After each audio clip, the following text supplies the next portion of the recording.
Hello everyone, I'm Marina and that's Sakramel School. I'm often asked about materials one can use on the nails after a nail plate burn or any kind of allergic reaction. And I mostly recommend using a dip system, aka titanium or mineral powders. Today I will do a nail correction and build up a missing corner. Let's get into it. So here are today's nails. They were strengthened with dip powder. Not sure about the brand, but let's take a closer look now. These nails lasted really well. The coating grew a lot. But dip powder is hard, while natural nails are flexible.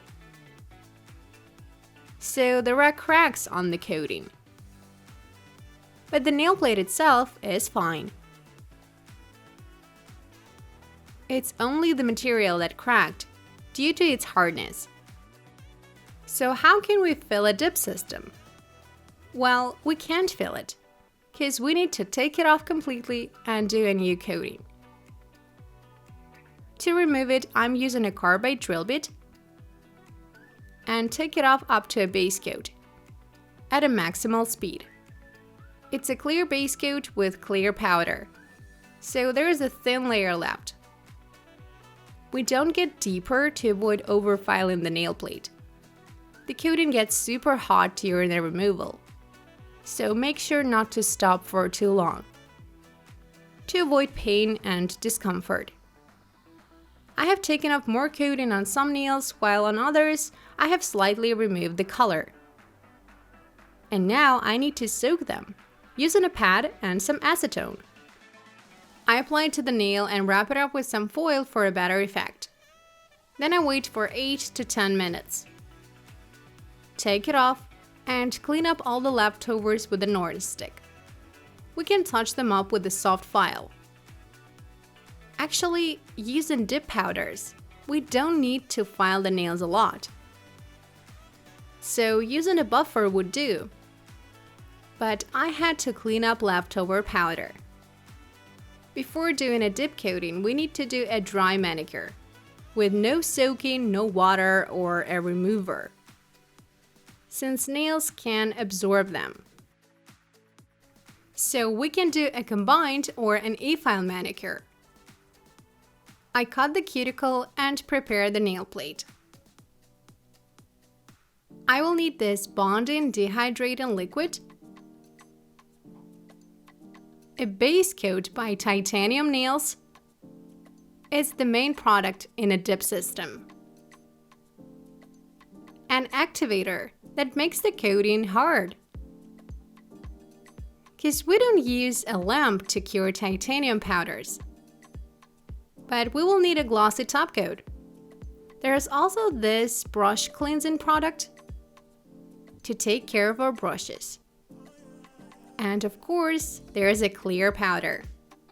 Note that titanium powders differ from acrylic ones.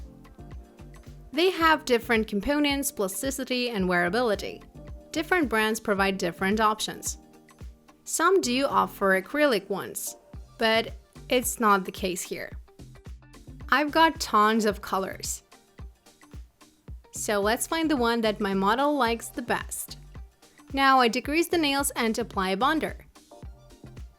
There's a corner missing on the index nail. Let's build it up for a sharp square. We need to grab some base coat and some clear powder. Put the base coat on the corner and dip it into the powder. Take off the excess, and with an orange stick or a finger, we need to pull out the corner. If this consistency is too liquid or not sticky enough, we can add more powder and continue sculpting. So this way we can fix, extend, or fill the nails, with or without forms. So make sure to try out this trick for both regular and complex nail fill.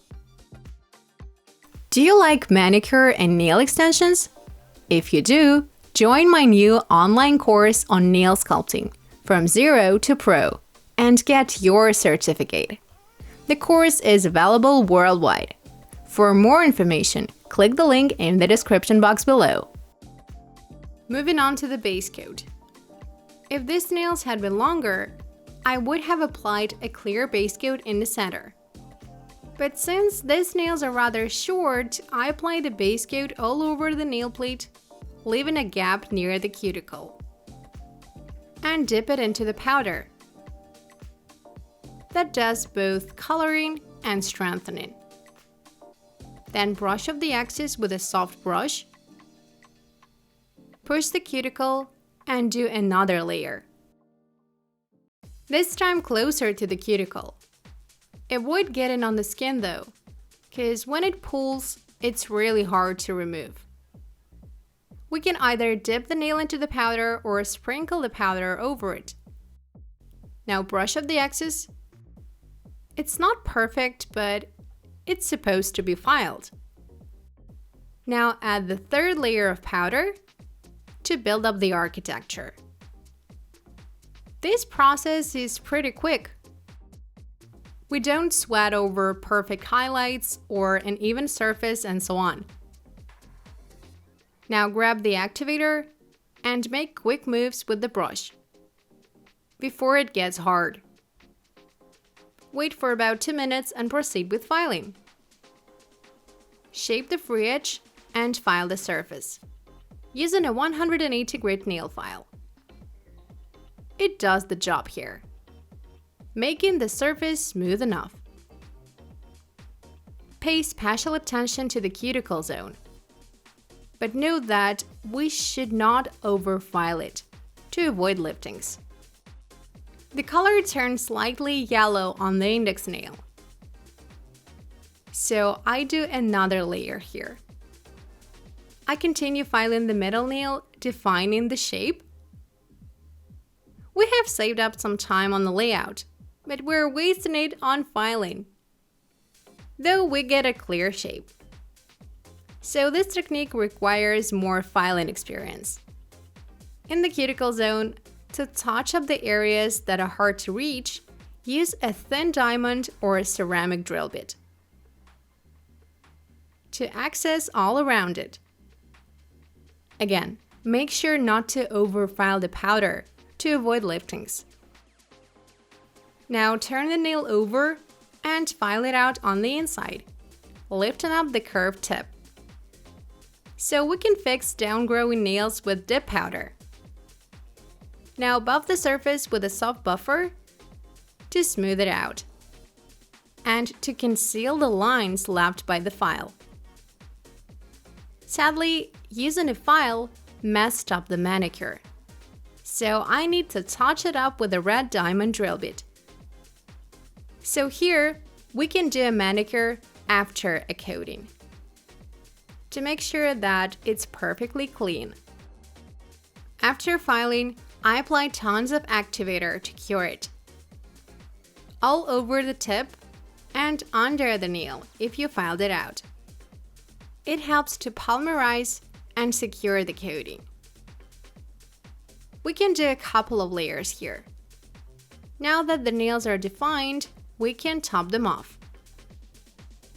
Do a quick first layer to make sure the brush does not harden after touching the activator. And then do one more layer. Don't use too much activator, because it may flow then. Now let's apply some oil and take a look at the tips. The result is the same as we get from gel or acrygel strengthening. These nails look strong, yet nice and polished. And I'm sure they will last long. I'm quite happy with the result, though there are some nuances. One needs to get the hang of it, but I'm sure that with time, it will become a great alternative to gel polish. On my channel, there is another video on dip powder nails, so check it out too. You will learn how to do a powder gradient. I wish you all success on your work. Good luck. Bye bye.